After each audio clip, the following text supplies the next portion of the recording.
Well, I think that what Billy Wilder did with this film is to show the power of the media.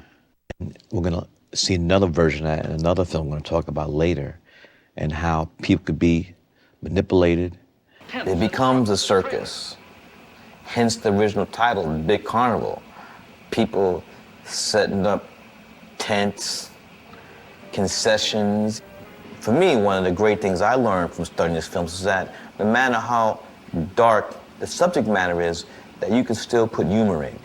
And so that's something that I learned and something I've tried to do. And also another theme I've always liked, which is in my films too, the choices people make and the consequences of those choices. I saw it in film school, in NYU Graduate Film School. And it's funny because this film was the one Billy Wilder did right after Sunset Boulevard, which was a huge hit, won Academy Awards, and no one went to see this film, but I think this film was just as good as Sunset Boulevard. Critical and box office success of Sunset Boulevard allowed him to do a film like this, which is dark for 2007, let alone 1951. Billy Wilder, he's a great writer-director. And in his later years, I used to call, when I would go to LA, I would call him. I was gonna be in LA for a couple of days many years ago. I said, before I got on the plane, I'm gonna try to call Billy Wilder. And I said I'd like to meet him. And he told me to come by the next day. We spent like an hour together, and I told him how much I love his work. Another thing I like to say about Ace in the Hole is that the final shot of this film, in my opinion, is one of the greatest final shots in cinema.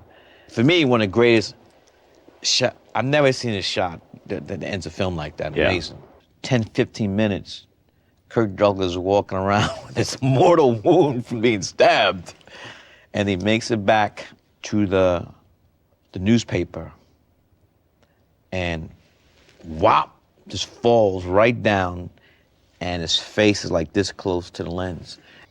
And also it's about morals, scruples, values, and how people will pray at the altar, the almighty dollar, put their mother on the corner, and then there comes that reckoning moment.